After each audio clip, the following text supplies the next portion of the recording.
everyone. Thank you so much for tuning in to this, my third episode of Mommy Sips and Tips. Today's episode, by the way, is on self-care. Another very important topic. So, like I always do, I have my guests introduce themselves to you. And today I have two very special people. I have my new friend, Julie, and I have my old friend, Peter Gay. Not that she's like physically older, but I've known her for quite some time. So let's start with you, Julie. Why don't you tell everyone who you are? Tell us a little bit about yourself. Thank you, Karen, first of all, for inviting us. I'm so excited to share with all your viewers about self-care. I'm actually a life, business, relationship, and parenting coach, and we are here just to share some experiences with you, just hopefully give you that breath of fresh air. Maybe you need to hear this today from me, our other guest, or Karen. So welcome to the show, and thank you for having us. Awesome. My name is Peter Gay Latren, and I am a mom. And I am the owner of a business called Body Song LLC that really focuses on teaching people how to love themselves through the 5 senses. All right. And I can't wait for you to talk more, both of you to talk more about your businesses and also about the tips that you're going to share with us today. So like I said, today's topic is on self-care. So I want to hear from both of you. What is your definition of self-care? I'm going to start with you this time, Peter Gay. So when I think of self-care, I think of care. And when we think about things that we care for, we provide them the tools, the nourishment, the things that they need to survive long term and to grow. So if we have a car and we don't change the oil and we don't rotate the tires and align it, then the car is not going to give us long life. And those are the things that we can do for ourselves. For some of us, it's taking care of our mental health, seeing a therapist. For others, it's exercise and diet. Everybody needs something different. I think holistically, we all need community. We need to take care of our mental health. We need to take care of our bodies. We need to take care of our nutrition. And so I think those things are important aspects of self-care. All right. And what about you, Julie? How do you define self-care? So I define self-care, Karen, a lot of it with our mental health care, because I feel like as moms and as professionals, if our mental is not in check, then everything else falls. We can't focus on healthy habits. We can't focus on being out in the sunlight because we want to be indoors and hiding when we're not all there. So to me, it all starts from the top. It all starts from, mental health and how I've dealt with it in the past when I've gone through, certain situations is, respecting what I need at that moment. I think that's very important. Whether it is that you might feel like maybe you need therapy from a therapist, not a life coach. Let me clarify that. It's very important that you seek it and that you know that it's okay if you're not okay. That to me was just an eye opener because sometimes we feel that we have to be on the go at all times. So respecting, your space. And something that she said very important was, the alignment. Just like a car needs a realignment, that whatever you are doing is congruent to where you're going. So if this is your passion, then you need to be recording podcasts. If your passion is building, creating, we were talking about planting, then that whatever you do aligns to what makes you happy. And that's how you know you're working on your mental health, by respecting that. Right. And you both said a couple of things that really resonate with me, right? Julie, you spoke about being a mom and you're always on the go. So my daughter played competitive soccer for many, many years. And my evenings after work, it was consumed with soccer practices. Some practices were all the way in West Palm Beach, and I live in Miami-Dade County. So that's 2 days a week driving all the way up to Palm Beach. On top of that, going to school for me, doing her homework, doing my homework. Well, I didn't do her homework. She did her homework, but, helping with homework. So as moms, we just give so much to everyone else, right? We pour out ourselves into everyone else, but we don't necessarily take that time to pour back into ourselves. And we don't have people around pouring into us because we're trying to fix everybody, fix everything. So I want to ask you guys, did you have Or can you think about any life-defining moments where you realize that you need to focus more on self-care, that you need to take better care of yourselves? Yes. All right, let me hear about it. About 5 months after my son was born, when my son was born, I had a cardiac arrest. And I was like, oh, it looks like I'm going to be here for the long haul. I need to ground myself. I need to take care of me. And I said, well, what do you like, PDA? And I was sitting looking through a sliding glass door that I have in the study area of my home right now. And so I decided that I wanted to garden. And so I started what I called my comeback garden. And I recognized how much I enjoy dancing and being in the studio and creating. And so I called a studio owner and I started teaching ballet for them. And so those were two things that I did that really helped ground me, and I poured into me, in those activities. And what about you, Julie? So for me, I think a life-defining moment was definitely, I would have to say, my divorce, because when I got married, I remember thinking, this is forever. That's how I was brought up. So when we get to a point of, your relationship is not working, you're both highly unhappy and no one's making a decision. Making that decision is a very big step. And that big step for me started my self-care journey, because I wasn't used to being alone. I wasn't used to, just dealing with certain issues that come about because of divorce, and how am I going to explain this to my children? And, I had to do a lot of digging deep. And I realized that I hadn't really taken care of myself. I had taken care of my kids. I had taken care of my marriage. I had taken care of my home. I had taken care of my parents, of my sister. But I was just kind of trying to, escape the reality of a failed marriage. So I had to sit with myself and realize that it was actually a good example in my personal situation. Not saying everybody needs to go out and get a divorce, but for me personally, we were just breaking each other at that point, emotionally. So something that I started doing right before my divorce was mental health days. I called them mental health days, and either I would book a spa, or I would by myself, or I would go to the beach by myself, without the kids, without anybody to be responsible for except myself. And you'll be surprised in the moments of, of silence, everything that you figure out about yourself. And that's why eventually I decided to be a coach and do coaching, so that I didn't have one. And I wish I would have. So I had to plan out a lot of things, by myself.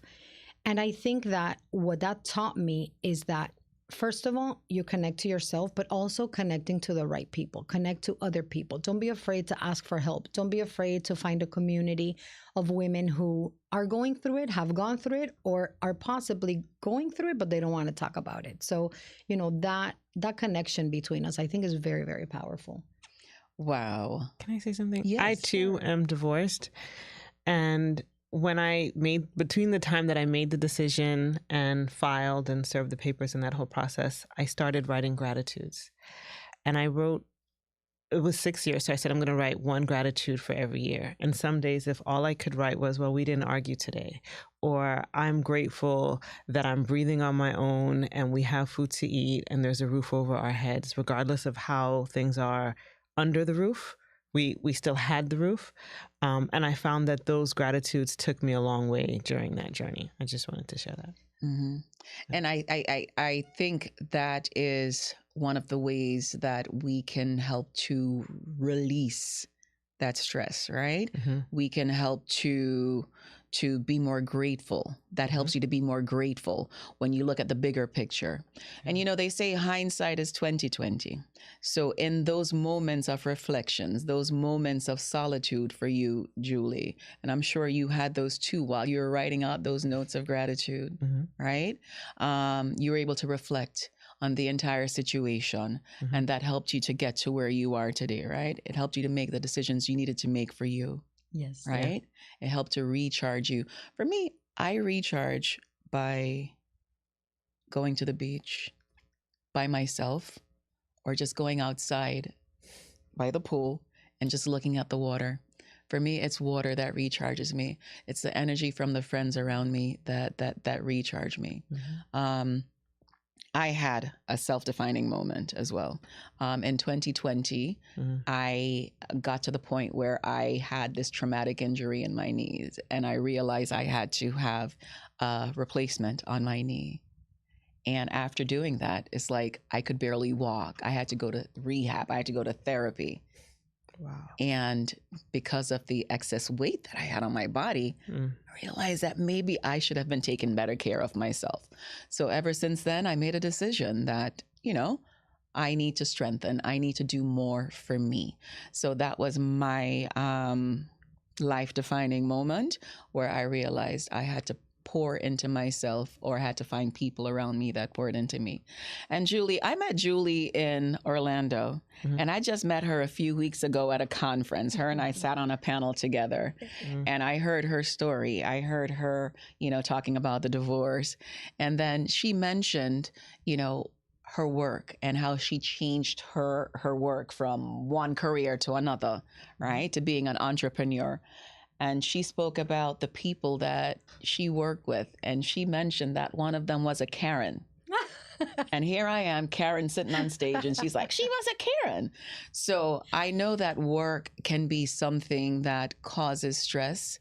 And a lot of people may need to perform extra self-care if they work in a certain type of environment.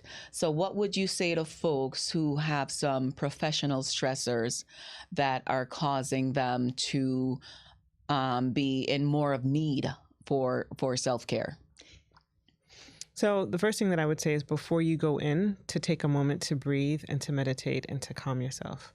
I think that's the first thing. The second thing that I would tell someone is to look at the things about where they are that they appreciate, and to make a decision if they want to continue to be there and they just want to adjust themselves, or if they think that they will ultimately need an exit strategy. But I think going into a stressful environment, calm, collected, and peaceful in yourself is very helpful. And I think as you see the things that you can appreciate about where the challenges are, you may find more of them, and those things will increase. And who knows, the work environment could change, or you could change in the process. There you go. For me, it's going back to the realignment. I think it's really important. And again, as far as health, which I want to touch upon real quick, I also had actually a month and a half ago, right about the time, right before Orlando, some physical issues, and something that I think it's really important for us women before going into, being in a toxic environment, whether it's home or work. It's just making sure that we get our checkups, that we get, our breast checkups, that we get our feminine checkups. And I had kind of let it go for a year and a half, and I started having all these issues, and it just brought me back to, you need your vitamin, you need your sunlight, you need your healthy foods, not because you want to look good, but you need to feel good in order to impact and influence other people, and in order to be happy with your family, with your children, at your job. If you don't feel good, if mama doesn't feel good, nobody else feels good. So, to me, that's been a huge one. When I was in the toxic environment, going back to your question, I remember not having a lot of time, and now I'm talking about my work environment. I didn't have a lot of time for lunch. So sometimes our boss at that time would have us 7 hours, before we actually got a lunch break. So I was just driving by Burger King, driving by McDonald's, and very quickly my energy was going nowhere. My imposter syndrome was at an all-time high, because you feel sluggish, you don't feel powerful, you don't feel healthy. So, just like a couple of things to remember, even if you're in a toxic situation at work, remember that ultimately it all lies on us. So something that I decided to create at that time as a tool, which I just finished yesterday, so it's already up, it's called Higher Love Journal. And I talked about higher love because there's a song by Whitney Houston that was remade, Higher Love. And I started my event last year. I do a women's event once a year, and I did my speech based on that song. And so that journal talks about gratitude, water intake. Are you tracking your movement? Are you tracking, how are you feeling about work, home? It just goes through everything. And I figured, you know what?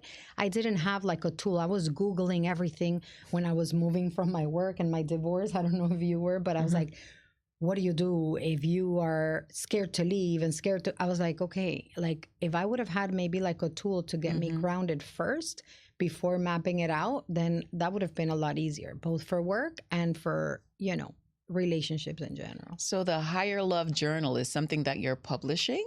It's actually available. I had it, I think it was 30 or 25 bucks. Now for like 18 bucks, they could go download it. They can have it today, make multiple copies. I don't care if they share the love. Doesn't matter to me. It's not, about the funds. It's about getting mental health out there and getting, your plan in order. You don't have to be stuck anymore. At least with that journal, you get started, and then you say, you know what, maybe I need more grounding. Let me reach out, there's different coaches and different people that will help you, like you were saying, to do the meditation, the grounding, and then there's other coaches, or there's, people, leaders like Karen that can guide you. So for me, it's just letting a woman know, because I work specifically with women, that you're not alone. So where can we find this journal? Okay, so they can go on my Instagram page. It's Julie Tarazona, kind of like Arizona, but with a T and all A's, Tarazona official on Instagram, and they just click on the link. There's a little link there. They could go in and get the journal there if they need it. And anything else they need, they can reach out. So I'm going to get my journal tonight. And Let's Peter get Gay, into- I know that you published a book as well, right? I have two. Two now. Two out. I'm sorry. Excuse me. Okay. Tell us about Share them. the wealth. So the second one, which is actually the first one that I wrote, is I have it here. Okay. I love myself just the way I am. Okay. So it's a 21-day guide to jumpstart your self-love journey. And you start by writing things that you like about yourself. But every day for 21 days, there are different things that you do. So we look at the body. We'll look at like your toes, what they do, your reproductive system, your skeletal system, muscles, your vision. And it's just a way for you to reflect and to give thanks and gratitude for the vessel that you're in, but starting with just looking at what you like about yourself. So why 21 days? Well, Is it 3 weeks to form a habit? So you continue doing that? well, it's really how it was born. I was asked to donate. Body Song used to sell like skincare products, and someone asked me to donate something for a Mother's Day event for women who were less fortunate. And 21 was the amount that I could come up with within the time frame that I had. And so that's how I came up with 21 days. And I initially published and gave it to all the women at my church because they were very kind to me during a really difficult time in my life. And so this book has always been sort of like a give back. Oh, lovely. Beautiful. And where can we find that book? So you can find this on Amazon, and you can also find it on Etsy. So that's I Love Myself Just the way I am. And what about your first book? So my first book is called 7 Ways to Get Through the Day. I wrote this in collaboration with a gentleman by the name of Jamal Ben, and we were both sharing stories of grief. He had his partner. He came home one evening and she wasn't feeling well.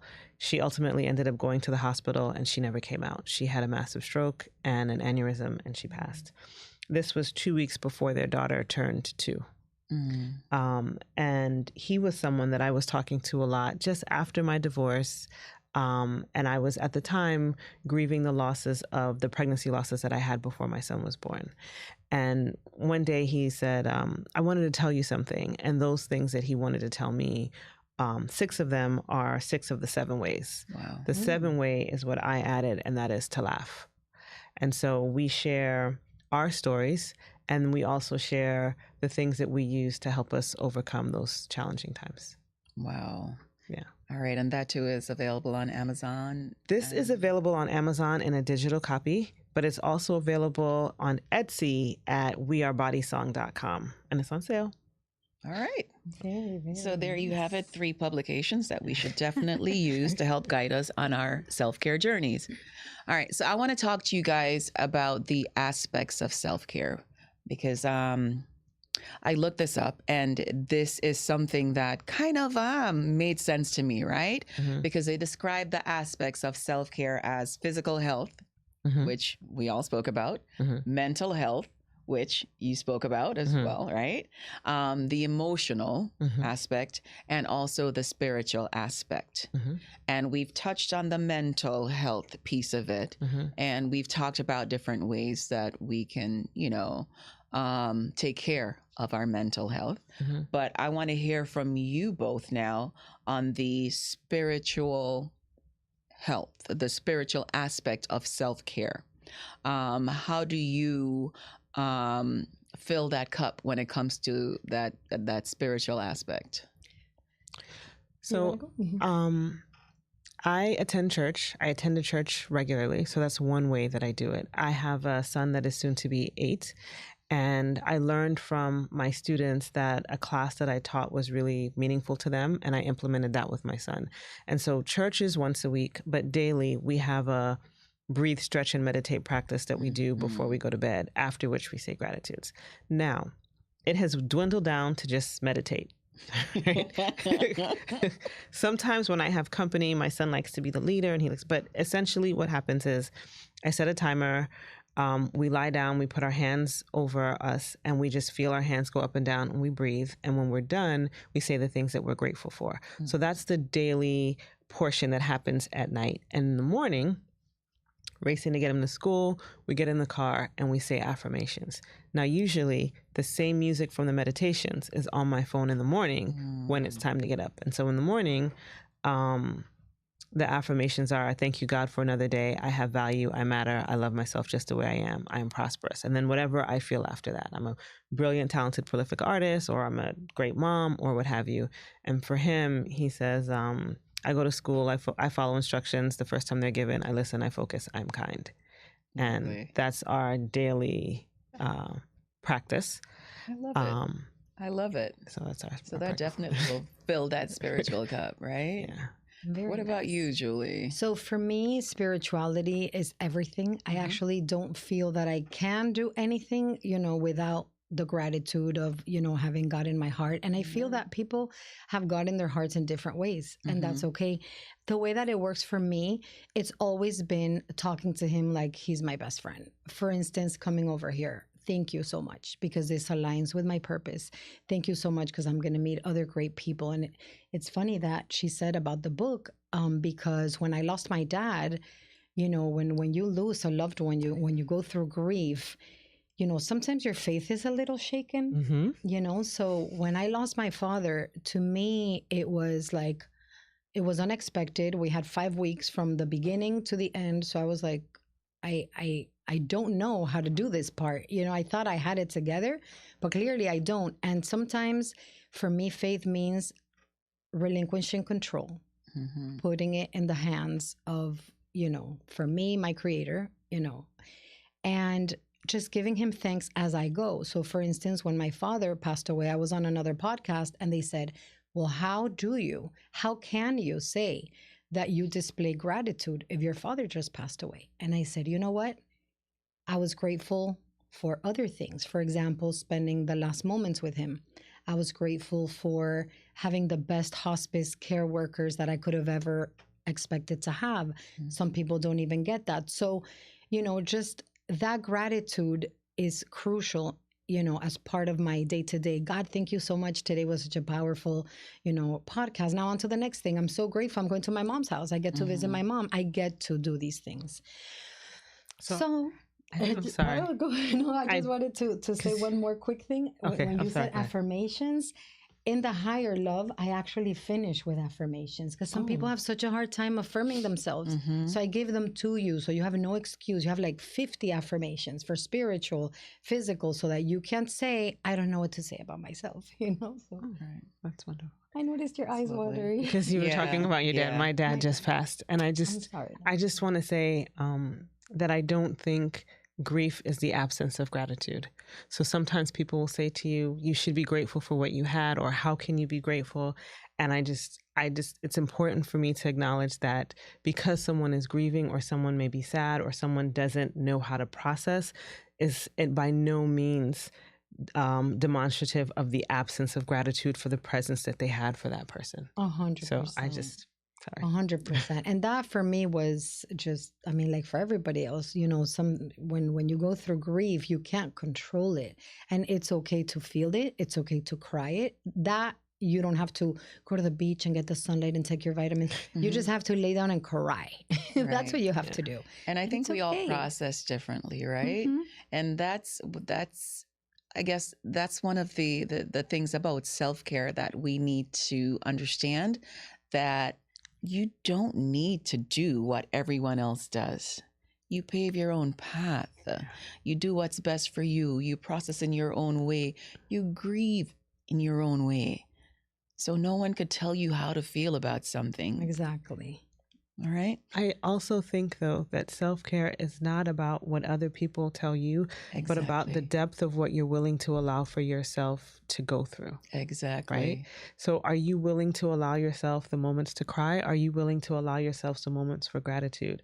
Are you willing to give yourself that 5 minutes before you walk into the office to say, okay, I got this today, All right. right? These people aren't going to ruffle my feathers, right? And some people aren't always willing to give themselves that opportunity until, like what you were talking about, a life-defining moment. But these moments are, I believe, always happening. It's just that sometimes when they're bigger, they're more likely to get our attention. So can I tell you that my daughter taught me that it's okay to cry? Because I would always be the strong person. I would go home, and no matter what was going on, I was very stoic. I'm not going to cry because only weak people cry. But my daughter, who's now a mental health counselor, she's like, cry. It's okay to cry. So, yeah, usually I tell you, stop crying, Peter Gay. You'll be fine. But now it's okay. Yeah. So, Yeah, you have to. yeah. I say it because I am, but I'm really sensitive. So when you talked about your father passing, It's just, of course, it's something that's it's fresh, Still for fresh, me. very fresh. recent. However, Very fresh. my dad and I were like Yeah. this. And so when I talk about gardening, it's the place where I hear his voice.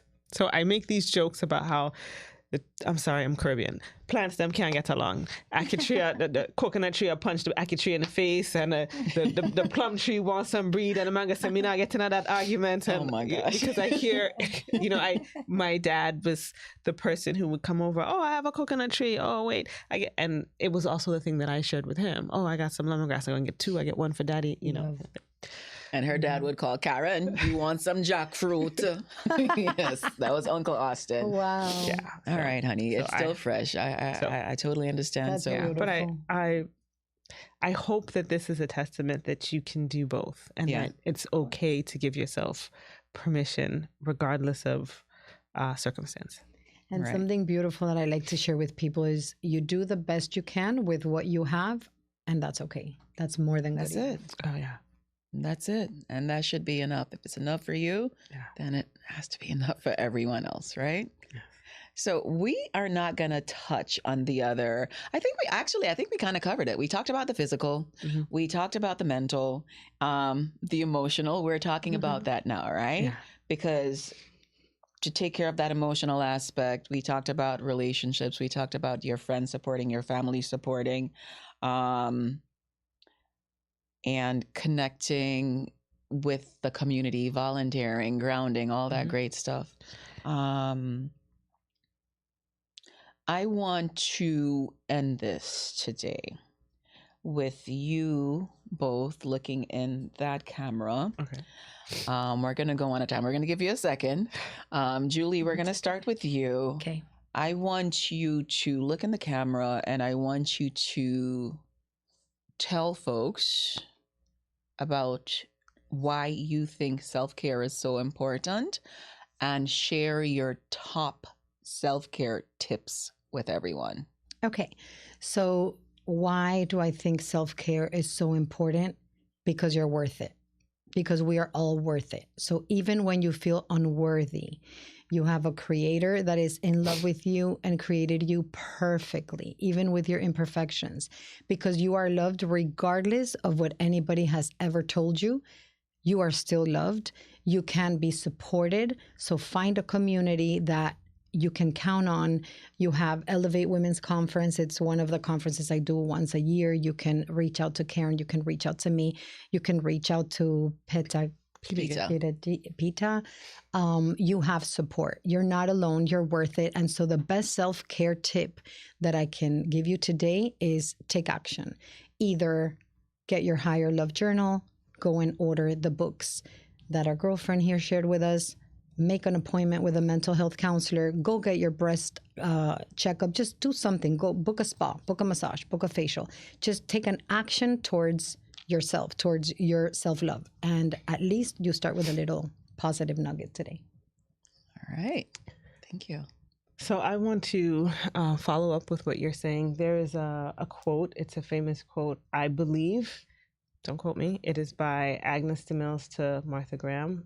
And it's something like this. There's a life force, there's a quickening that is translated into being through you. And because there is only one you in all time, if you do not, this is where I'm paraphrasing, if you do not release it, it will be lost and the world will not have it. Mm-hmm. And so it is and the world needs this from you.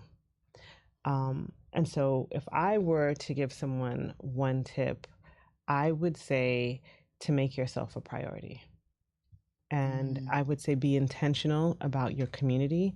And community doesn't have to be people who are the same gender. It doesn't have to be people who look like you. Your community are people who organize the world in the same way that you do. And so they're not going to criticize or find fault with you because they see things from a similar lens. And those are the people who can support you. And those are the people who you can support. I love that. Find your tribe. Find your tribe. Beautiful. And you said something else, make yourself a priority. Yeah. Just like the flight attendants say, you got to put the oxygen mask on yourself before you take care of the people around you. Yeah. So that is it. That is it. And I just want to leave with one thing. You spoke about health checks. The main reason I started doing this is because in December, I went in for my mammogram and I was told that I needed to go get a biopsy right away because they found something in my breast. Mm-hmm. And I was floored. I didn't know what to do or where to go. I sat in my car and I cried. And it wasn't until I called one of my friends, my tribe, and I told her what was happening. And she's like, you'll be fine. I've done that. I've had to have 2 biopsies. And I finally called my best friend. I'm like, hey, Cheryl. She's like, oh, you'll be all right. I did that 3 years ago. Right? And it was through that conversation that I realized that these women went through this and no one talked about it. Right? But in talking to my tribe, I realized that one of the ways that I can care for myself is to talk more about these issues that we probably face as women. And by you two coming on here and sharing your experiences, some of the obstacles that you faced, I'm hoping that other women will take away from that, find strength in that, to take better care of themselves. So that is it for the 3rd episode of Mommy Sips and Tips. If you are not following us on YouTube, we ask for you to do that. Mommy Sips and Tips. We are on Instagram. These ladies have shared their contact information on Instagram and on Etsy. What's your Instagram? We Are Body Song. We Are Body Song, and that's on Instagram, yeah? Instagram, wearebodysong.com online. That's our URL. We Are Body Song at Etsy. We are Body Song. Okay, just look up Body Song and you will find her, all right? So that is it. Thank you so much, and blessings to everyone.